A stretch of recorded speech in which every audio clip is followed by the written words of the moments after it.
Hello everyone. तो आपको पता ही होगा कि नीट 2023 को अब सिर्फ और सिर्फ 90 डेज के अराउंड बचे हैं एंड आपकी क्या स्ट्रेटेजी होनी चाहिए इन 90 डेज की अगर आप चाह रहे हैं नीट 2023 में अपना एक ड्रीम मेडिकल कॉलेज सपना पूरा करना। सो इस वीडियो में मैं बात करूंगा फ्रेशर्स के लिए, मतलब जो लोग अभी 12th के एग्जाम्स देने वाले हैं उन लोगों को। मेक श्योर आपने चैनल को सब्सक्राइब किया हुआ है। तो अगर आप अभी 12th क्लास में हैं, अब आपके मन में दो क्वेश्चंस आ रहे होंगे कि मुझे अभी बोर्ड्स पे फोकस करना चाहिए या मुझे नीट की तरफ देखना चाहिए। अब आपके बोर्ड्स इस मंथ के एंड में स्टार्ट हो रहे हैं एंड मार्च मिड तक आपके बोर्ड्स चलेंगे, तो वो लगभग एक महीने का जो पीरियड है वो बहुत क्रूशियल है एंड वो डिटरमाइन करने वाले हैं कि आप नीट में क्या करके आने वाले हैं।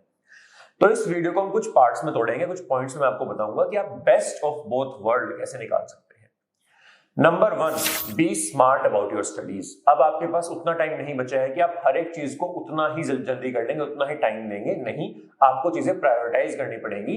प्रायोरिटी के हिसाब से आपको चीजों को बांटना पड़ेगा। अभी आपकी प्रायोरिटी होनी चाहिए क्लास 12th। क्लास 12th के भी वो टॉपिक्स जो हाई यील्ड टॉपिक्स हैं, जिनसे नीट में हर साल बहुत ज्यादा क्वेश्चन पूछे जाते हैं। कुछ चैप्टर्स ऐसे बनाए हैं जिन चैप्टर से लगभग 50% क्वेश्चन पूछे जाते हैं हर साल नीट में।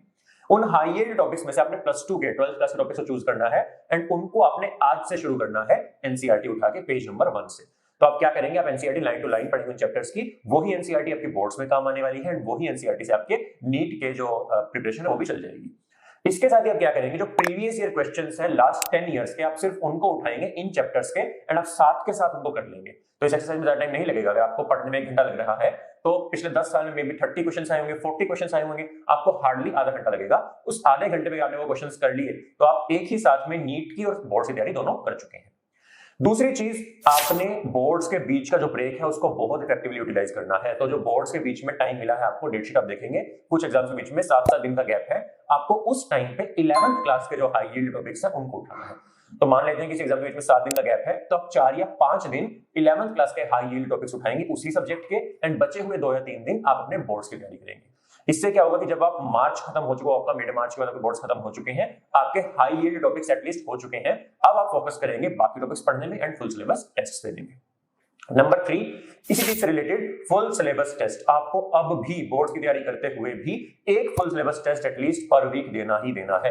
डजंट मैटर आपकी तैयारी कितनी हुई है, आपको आज से ही आदत डालनी है, या संडे टू संडे या किसी भी दिन आपने एक टेस्ट जरूर देना है फुल सिलेबस का, जिसमें 11th एंड 12th का पूरा सिलेबस आया हो।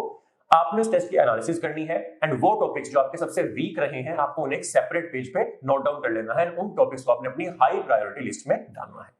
नंबर 4, बोर्ड एग्जाम्स लिखते हुए आपने ध्यान रखना है प्रेजेंटेशन पे। ये चीज आपको समझनी पड़ेगी कि अगर आप नीट की तैयारी कर रहे हैं, हमारी जो माइंडसेट होती है वो होती है सॉल्यूशन ओरिएंटेड, कि इस क्वेश्चन का क्या आंसर होगा मैं उस पे पहुंच जाऊं। बोर्ड्स में ऐसा नहीं होता है। बोर्ड्स में जो ओरिएंटेशन होती है, जो हमारा फोकस होता है वो होता है प्रोसीजर पे, कि आपने प्रेजेंट कैसे किया, आपने लिखा कैसे है। तो अगर आपका आंसर सही भी आ रहा है, स्टिल आपको पूरा प्रोसेस बहुत क्लियर कट शब्दों में लिखना है। एग्जामिनर देखता है कि आपने कितने साफ तरीके से लिखा है, कितने पॉइंटर्स में लिखा है, क्या आपने कोई डायग्राम बनाया है या नहीं बनाया है, एंड ऑफ कोर्स क्या आपने सही लिखा है या नहीं।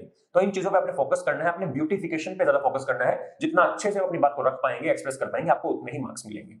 And last point, number 5th point, आपने ये चीज ध्यान रखनी है कि बोर्ड्स डज नॉट मीन आपका कॉलेज। सैडली अब किसी भी कॉलेज में, किसी भी अच्छे कॉलेज में आपको बोर्ड्स के मार्क्स के बेसिस पे एडमिशन नहीं मिलता है। तो आपको बोर्ड्स को उतना ही इंपॉर्टेंस देनी है जितना वो डिजर्व करते हैं।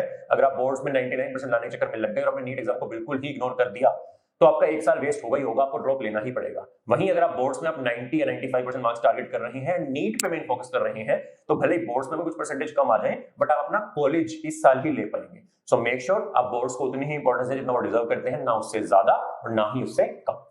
वीडियो अच्छी लगी तो प्लीज लाइक द वीडियो।